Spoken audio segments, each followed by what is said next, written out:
Dear students, let us continue the class on Contract Act.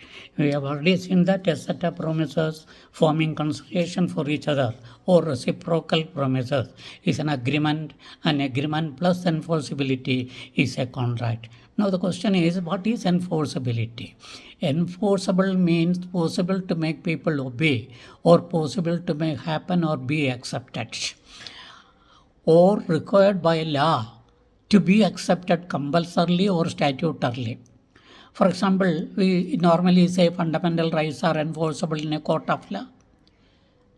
Similarly, if two parties enter into a contract, both of them have the right to enforce the promises made by each other. That means if one of them fails to perform their part, the other party can enforce the performance through the courts of law.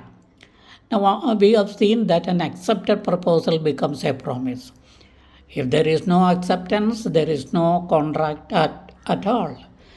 In Latman versus Gauridat, we have seen that a contract is created only after an offer is accepted, or we can say before acceptance, neither party is bound by the contract. Because before acceptance, the offerer can revoke the offer and the offeree may reject it. Now the next question is, what is acceptance? There is an English law expert, by name Anson. According to Anson, what is acceptance? He says, acceptance is to an offer what a lighted match is to a train of gunpowder. When the lighted match comes in contact with the gunpowder, there will be an explosion which cannot be undone. Thus, the acceptance of the offer, while the same is still alive, would result in a contract creating obligations for both the parties. If the gunpowder is damp, there cannot be an explosion even it comes in contact with a lighted match. Similarly, the offer is not accepted when it is alive. That means if the period within which it should have been accepted has expired, then there is no contract is created. Or you can say the contract lapses. Now, according to Section 7 of the Indian Contract Act,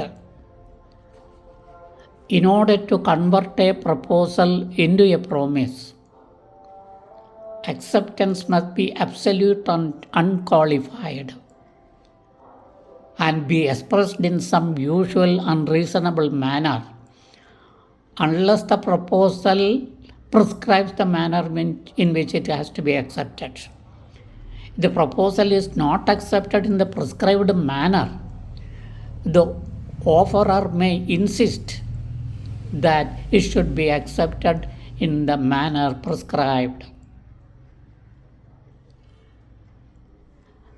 For a valid acceptance,